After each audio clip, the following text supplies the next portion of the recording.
지난 시간에 해외 부동산 투자의 장점에 이어서 오늘은 해외 부동산 투자 시 유의할 점에 대해서 말씀드리겠습니다. 참고로 상식적인 부분을 두 가지만 말씀드리자면, 한 가지는 우리나라의 아파트나 주상복합의 개념이 해외에서는 컨도미니엄이라는 단어로 사용됩니다.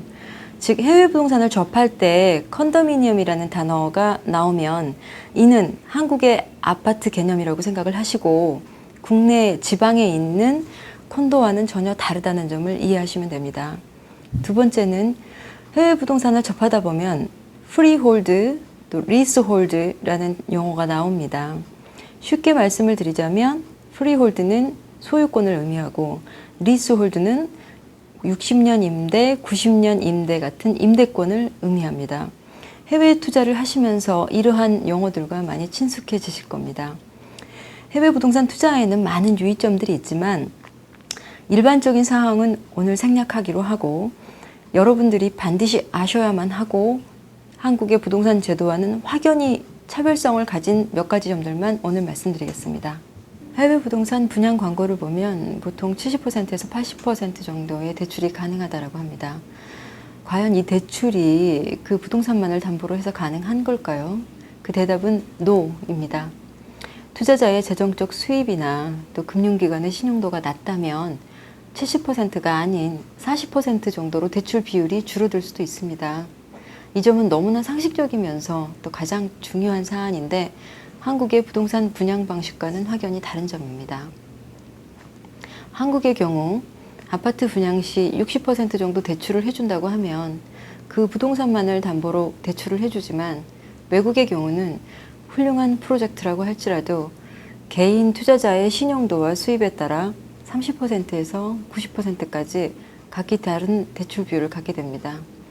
대출 이자 역시 연 4%에서 많게는 13%까지 개인별 차등이 있습니다.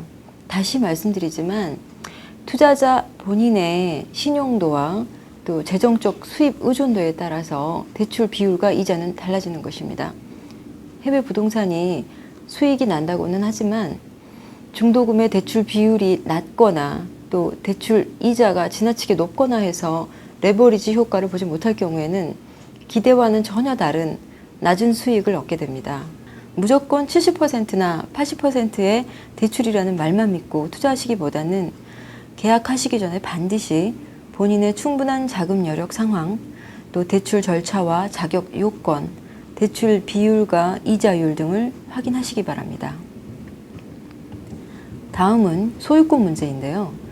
해외의 경우 모든 부동산이 토지와 건물에 대한 소유권 등기가 가능한 것일까요? 그 역시 대답은 NO입니다. 이 또한 한국 부동산과의 확연한 차별성인데요. 베트남과 카자흐스탄의 경우 외국인이 개인 자격으로 부동산을 구입할 수가 없습니다. 따라서 현지 법인의 지분을 취득하는 형태로 부동산을 구입해야 합니다.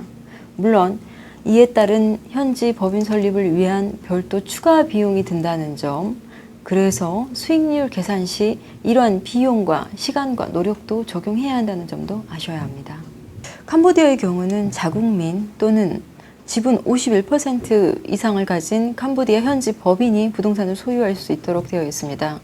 설령 시민권을 취득한다 해도 가족이나 아내, 자녀까지 함께 시민권을 취득하지 않는 한 가족 모두가 자동으로 시민권자가 되는 것이 아닙니다. 따라서 갑작스러운 유고 시 이 부동산은 국가에 환수될 수 있다는 점을 유의하셔야 합니다. 필리핀의 경우는 토지에 대한 소유권은 인정하지 않고 건물에 대한 소유권만 인정해 줍니다.